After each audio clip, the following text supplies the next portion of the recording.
안녕하세요. 정광석입니다. 자, 유전과 진화에 관련된 내용 세 번째 겁니다. GE3 자연 선택, Natural Selection에 관한 내용입니다.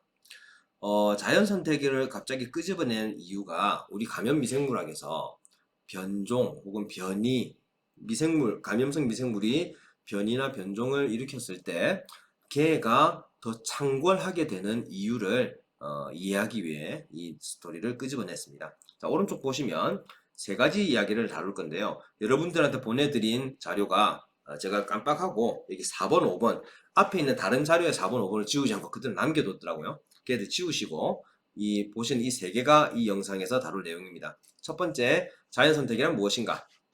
두 번째, 어떨 때 자연선택이 발생하나? 세 번째는 자연선택은 혹시 방향성이 있느냐? 이런 것들을 다룰 겁니다. 자, 이제 다음 넘어갑시다. 자연선택이란 무엇인가? 라고 되어 있습니다. 우리 한 번쯤 들어봤을 법한 찰스 다윈이라고 하는 이 학자가 제안한 진화의 핵심 메커니즘이라고 되어 있습니다. 그래서 정의가 환경에 가장 적합한 개체가 생존하고 번식할 확률이 높아지는 과정, 즉 그 환경에 더 잘 적응해서 생존할 가능성이 높은 개체들이 살아남고 상대적으로 적응력이 떨어지는 개체들은 점점 그 자연 환경에서 볼 수 없게 되는 이런 현상을 우리가 자연 선택이라고 부릅니다. 내추럴 셀렉션인데 내추럴 네이처가 자연이라는 뜻이죠. 그래서 자연이 선택했다는 뜻도 되고요. 자연스럽게 흘러가다 보니 적응력 더 높은 애가 살아남아서 선택된 것 같이 보이더라. 이렇게 의미로 이해를 하셔도 됩니다. 자, 자연 선택의 기본 전제 무슨 뜻이냐? 일단 개체군 내 변이가 존재해야 한다. 처음 보는 단어가 있을 것 같은데 이 개체군이라고 하는 단어가 뭔지 잠깐 설명을 할게요. 우리가 사람이 하나가 있어요. 사람이 있고 또 다른 사람이 하나가 있어요.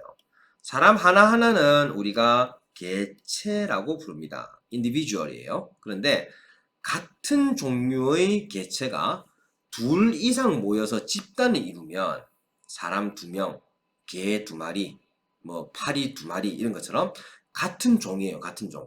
같은 종의 개체가 둘 이상 모여있는 집단을 우리가 개체군이라고 불러줍니다. population이에요. 그래서 population의 정의는 집단은 집단인데 같은 종으로 이루어진 개체들이어야 한다.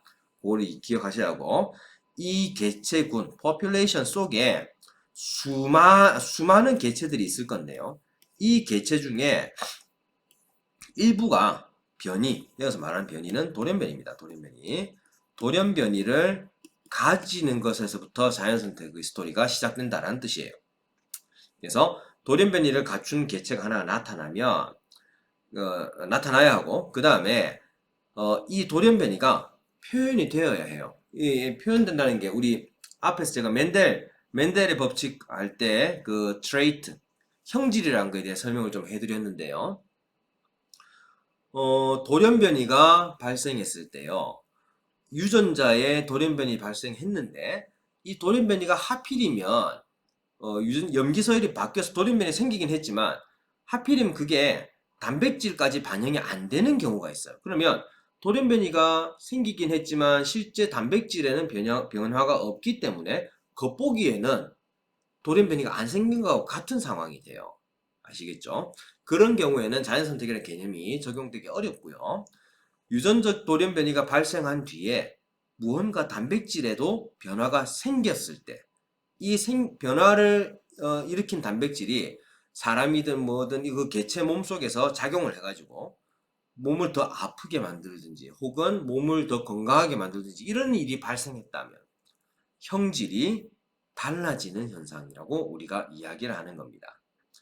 그리고 이 겉으로 드러나는 형질의 변화가 발생한 다음 그 변화한 형질을 갖고 있는 변이 개체가 변이가 없는 일반 개체에 비해서 생존과 번식에서 훨씬 더 유리한 위치를 차지하게 된다면 시간이 계속 흘러가면서 새끼를 치고 그 새끼가 새끼를 또 치고 그 새끼의 새끼가 또 나오고 세대를 거쳐가다 보면 그 변이를 가지고 있는 돌연변이를 갖고 태어난 그 개체가 환경에 더 잘 적응할 수 있게 되다 보니 얘들이 좀 더 많은 새끼를 낳게 되고 적응력이 좀 떨어지는 기존의 개체들은 상대적으로 도태된다. 새끼를 낳는 빈도가 줄어들고 해서 결국 사라지게 되더라. 이런 뜻이에요. 오른쪽 그림이 이게 유명한 그림인데요.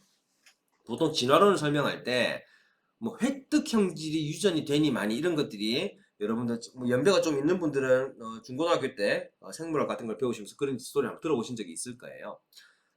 공부 열심히 하고 공부 잘하는 엄마 아버지 밑에서 태어난 아이는 공부를 잘하는가 뭐 꼭 그런 것 같지는 않고요. 그죠? 이게 이제 물론 이제 그럴 수는 있습니다만은 제가 말씀드리고 싶은 거는 엄청나게 공부를 많이 해서 머릿속에 지식을 많이 담고 있는 아버지, 그 아버지 밑에서 태어난 애가 지식을 머릿속에 담고 태어나냐? 응애할 때부터 응애하면서 피타고라스 형님 말하는 애가 아니란 말이죠.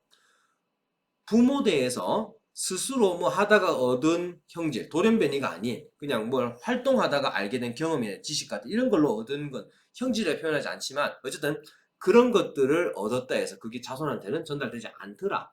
이게 획득 형질이 유전되느냐 마느냐 이런 내용이라고 보통 예를 들어 설명합니다. 그래서 과거에 라마르크라고 하는 할배가 기린이 자꾸 이렇게 높이는 나무의 잎을 먹고 싶어 하고 목을 쭉쭉 뻗다 보면 목이 길어지더라.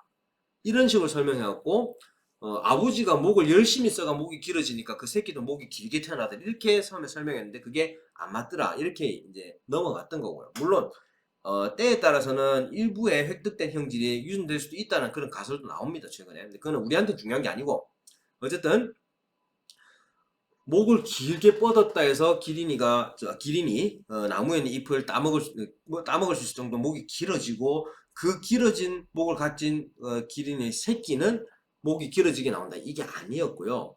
수많은 기린 중에서 하필 이놈처럼 목이 긴 기린이 돌연변이로 태어났는데 이 기린이 살다 보니까 위에 나뭇잎을 더 많이 뜯어먹고 사는 거야. 키가 작은 기린들은 이걸 먹을 기회가 없어갖고 얘들은 점점 죽어요. 수가 줄어들어 나가. 그럼 어떻게 될까? 목이 긴 기린들이 남고 목이 짧은 기린들은 상대적으로 줄어들겠죠?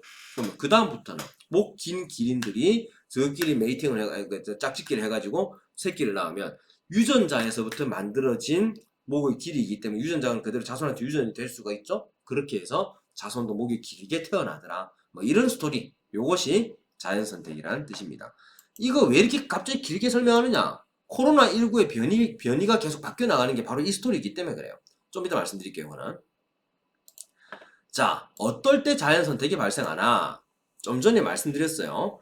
자연선택 발생하려면 일단 필수 전제는 돌연변이가 있어야 한다라는 겁니다. 그 돌연변이가 유전자 수준이든 염색체 수준이든 그 다음에 이 돌연변이가 발생한 이후에 좀 전에 설명드린 게 다시 한번 정리합니다. 돌연변이 발생해갖고 어떤 개체에서 발생했는데 그 개체의 형질이 바뀌어야 해요.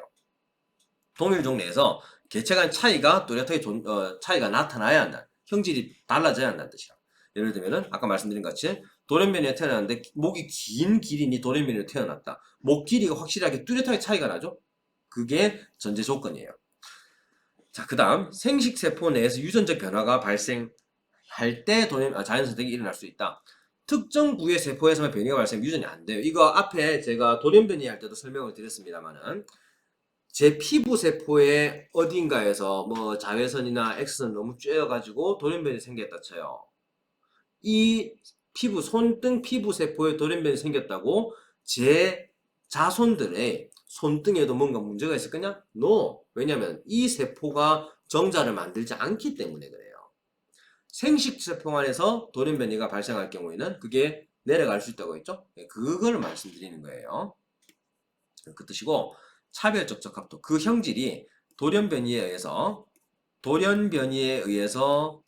만들어진 새로운 형질이 아까 기린으로 친다면 목이 길어지는 거 그 새로운 형질이 그 개체군 기린 집단 내에서 다른 목이 짧은 기린에 비해서 차별적으로 훨씬 적응하기에 유리한 상황이 된다면 개가 살아남는다. 그 뜻이 돼요. 이게 그 뜻이에요.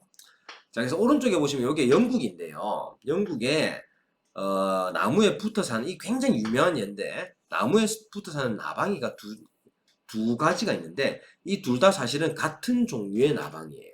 근데 어떤 애들은 흰색이고 어떤 애들은 검정색이었어요. 원래 이 나방은 이 보시는 것처럼 흰색 나방이 주로 많았었는데 돌연변이 때문에 생식세포 쪽에서 뭐 돌연변이 생겨갖고 갑작스럽게 이 짙은 색깔의 나방이가 태어나기 시작한 거예요.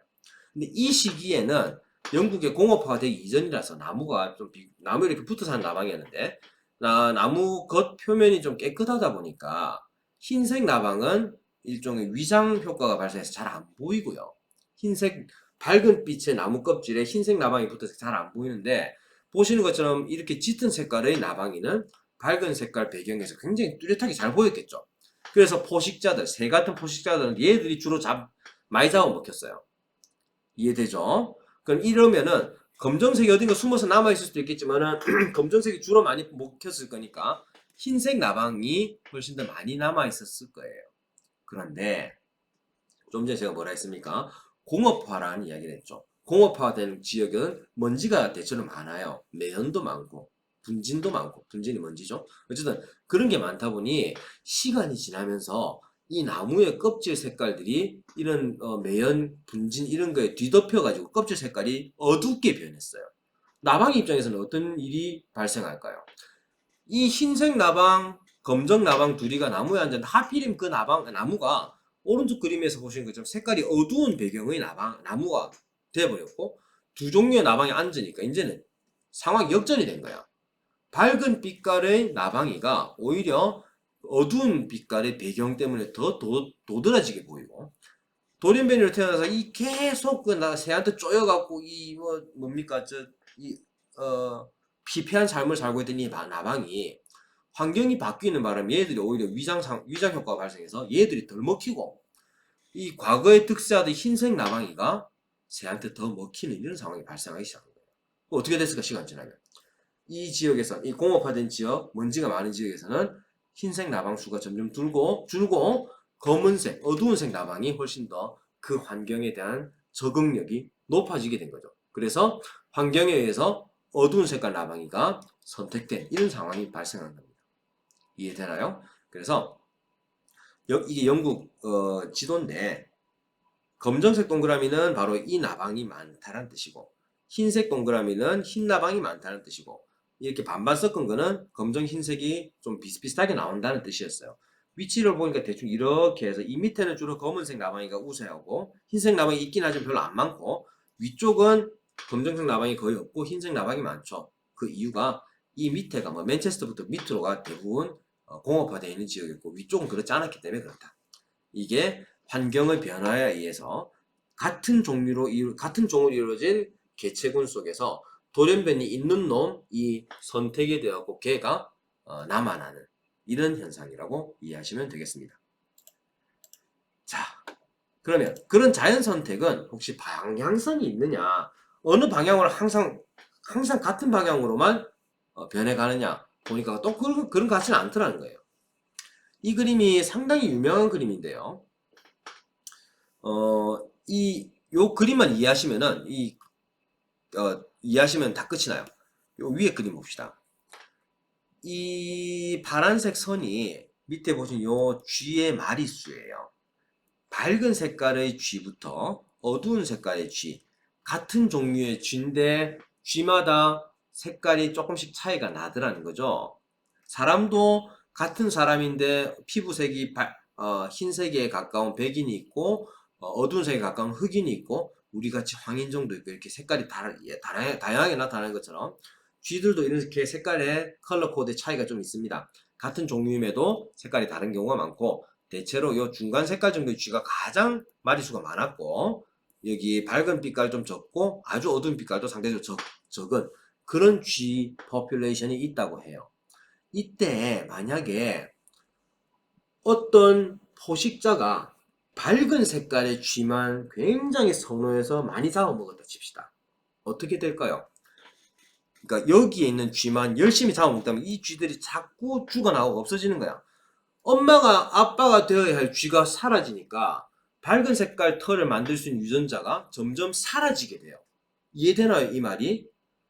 밝은 빛깔을 가진 엄마 아버지 쥐가 밝은 빛깔을 만든 유전자를 새끼한테 줘야 이 새끼들이 밝은 빛깔로 태어나는데 그 밝은 빛깔 유전자 갖고 있는 애미 애비가 다 죽어 없어져 버리니까 표현이 좀 엄마 아버지 쥐가 죽어 없어져 버리니까 결국 어두운 빛깔 쥐만 남게 되는 거죠. 그래서 이쪽에 프레셔가 세게 들어오면 이거 셀렉션 프레셔가 뭐냐면 선택압이라 합니다. 셀렉티비티는 셀렉션 프레셔라는데 선택압이 강하게 들어오면 이렇게 강하게 들어오면 여기는 개체가 사라져 버리고 나머지만 남아서 이렇게 한쪽으로 치우치는 현상이 발생을 해요.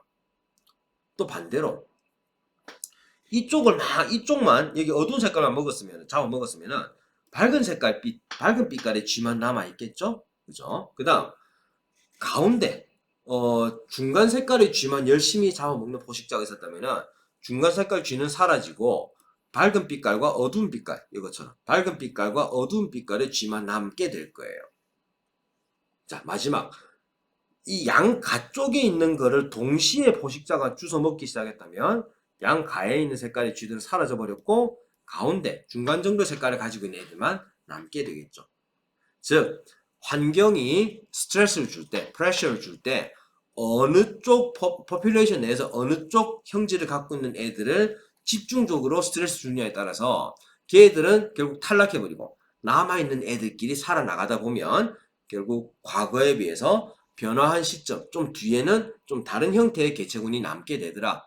그 스트레스 들어오는 위치가 어디냐에 따라서 개체군의 특징이 좀 다양하게 변할 수 있더라는 뜻이 바로 이 그림이에요. 그래서 안정화 선택이 일반적으로 중간 형질을 가진 개체가 선호돼 갖고 얘들이 남고 양가 쪽에 있는 애들이 사라지는 경우 요게 안정화 선택이고요. 방향성 선택은 한쪽을 쪼는 거예요. 그래서 한쪽 방향으로 반대편 방향으로 이동하는 이런 것들이 방향성 선택.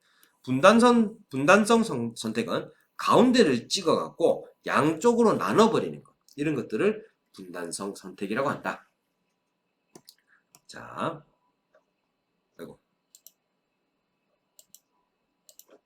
많이 어렵지 않죠? 좀 생각해 보시면 돼요. 그래서 학습 내용 요약을 해보면 자연 선택이란 무엇이냐?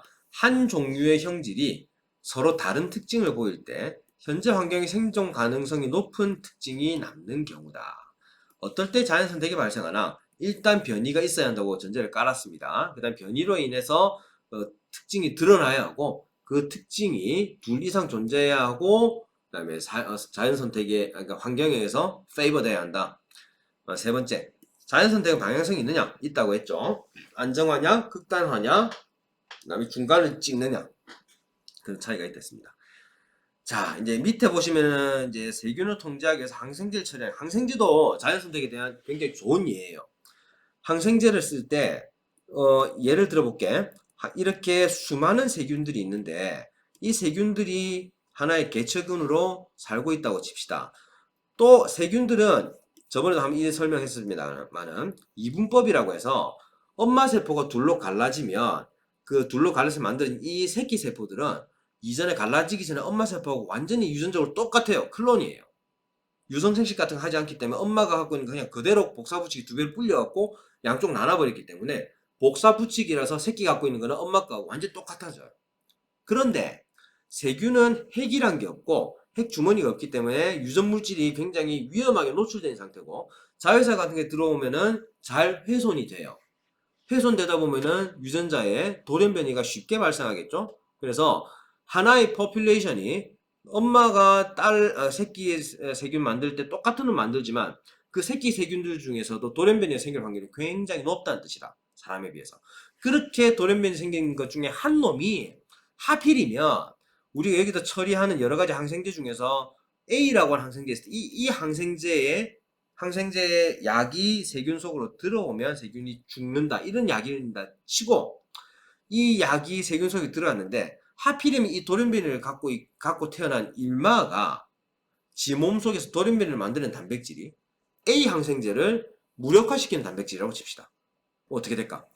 이 돌연변이 갖고 있는 얘가 또 이제 분열하면은 또 두 마리가 또 그런 돌연변이 유전자를 갖고 태어날 거고 안 돌연변이들도 계속 분열하면 이렇게 돌연변이 없이 이렇게 늘어날 거예요. 여기 새까만 것도 좀 더 많아지고 흰 것도 많아지는데 이때 만약 우리가 이 플레이트에다가 A 항생제를 쏟아부었다 칩시다. 어떻게 될까? 이 돌연변이를 갖고 있는 얘들만 남고 나머지는 다 죽어 없어지겠죠. 시간 지나면은 이 플레이트에는 시꺼먼들 몇 마리만 남게 될 거고 그 다음부터는 얘들만 증식해갖고 얘들만 채워나가게 되는 거예요. 이게 항생제 내성을 가진 세균으로 변해나가는 과정. 바로 자연선택하고 똑같은 거예요. 밑에 적어놓은 글이 방금 제가 이 그림으로 설명한 그 내용하고 똑같은 겁니다. 그대로 가져와서 우리가 너무나 잘 알고 있는, 여러분 잘 알고 계시는 코로나19에 적용해 볼까요? 우리 알고 있는 코로나19의 바이러스 변이가 뭐 있었어요? 알파, 베타, 감마, 델타, 오미크론. 오미크론도 좀 더 있다고 합니다, 요새는. 자, 알파보다 베타가 어느 쪽에서 형질이 더 우세해졌느냐? 전파 속도예요. 뒤로 가면, 오미크론으로 가면 갈수록 전파 속도가 빨라져. 전파 속도가 빠르다는 뜻은 알파는 100명한테 넘어갔을 때 100명 중에서 3명밖에 감염 못 시키는데 오미크론은 100명한테 넘어가면 100명 다 걸리는 이런 개념을 보시면 돼요. 근데 코로나19는 여러분들 우리 한참 코로나19 때문에 고생할 때 어떻게 했어요? 걸렸다면 집에서 나오면 안 돼. 바이러스가 전파되려면 사람 숙주인 우리가 또 다른 건강한 숙주, 바이러스에 감염 안 된 숙주한테 제가 갖고 있는 바이러스 나눠줘야 전파가 되는 거 맞죠? 그런데 소셜 디스턴싱 때문에 집에 다 가다난 거야. 사람하고 만날 기회가 없어요. 알파같이 전파 속도가 느린 바이러스는 어떨까? 아, 이제 다음 사람한테 가야 하는데 지가 한번 점프하면 한 3명, 5명밖에 동시 감염을 못 시키는데 점프할 기회가 없어졌어. 그런데 오미크론쯤 가니까 한번 점프하면 100명이 감염돼요. 어떻게 돼요? 한 번 시도했을 때 3명 감염시킨 거고 한 번 시도했을 때 100명 감염시킨 거 어느 쪽이 더 빠르게 전파? 당연히 100명 쪽이지.